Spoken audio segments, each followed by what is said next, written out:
Okay, so now I've already begun peeling off the image. It's not quite dry yet, but you know what?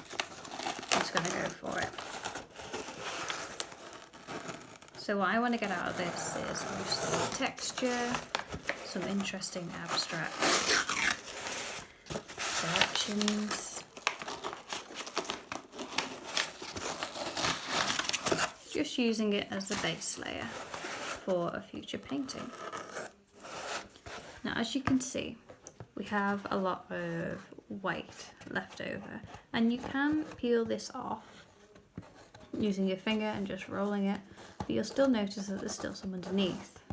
And what I'm going to do to get rid of those bits is a bit of water, and that way we're preserving what's underneath that. So that way we don't get any messy bits or ruin it even further. this is done pretty badly, this one. But we're just going to continue, and I'm going to show you, and you can put your own spin on it, as for when you please. So, we're going to get our brush, which still has a lot of paint on it from last time. Get as much of that off as I can.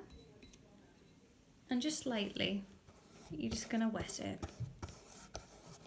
This will loosen the paper so that we can scrape it off a little more easy without risking any damage to the image underneath, which won't be very much, as you can see.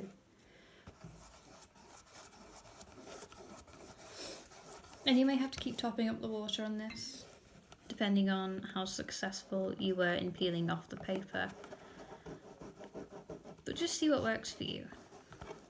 You might find that if your surface is more textured, it'll stick a little more difficult. You might have to use more water, maybe even sandpaper during the end. But if your surface is like mine and it's quite smooth, I'm using a tissue box, which was an awful idea. Don't do that. Use paper or card. It might not stick as well, and you'll end up with this sort of mess that I've created.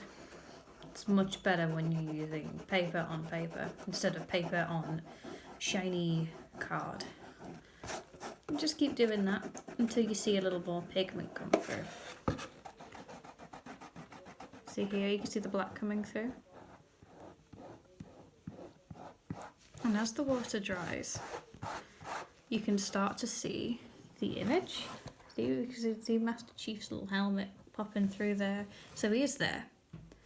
Just a little faint and a little rough looking, but that is what we set out to achieve with this process. It's going to be very rough, a little abstract, a lot to play around with. You might want to fill some gaps with a different colour. You can do whatever you like with it. It's really up to you and what you're looking to get out of it. And eventually we'll have a nice blue chief on the back of a tissue box, because who wouldn't want that? Just keep going. I'm not going to use sandpaper because that's too rough for this material. You see here? Is it looking any better? Just keep going and going. It's a bit lengthy, this process, and you have to be careful by how firmly you're pushing, but the end result is worth it. And you can either keep the image like this, or you can go over and paint something else onto it and use it as a substrate, like I've done here. So on this one, I painted a little paint tube over the top, and it holds paint beautifully when you've done this. So while I work at this for like, I don't know, 20 minutes, I hope yours resulted a lot better than mine. I'm sure it did, because you would have picked a sensible material to put this onto, unlike me. I think you could probably use wood as well, because wood's quite textured, as long as it's like something like MDF, where it has something to grip onto.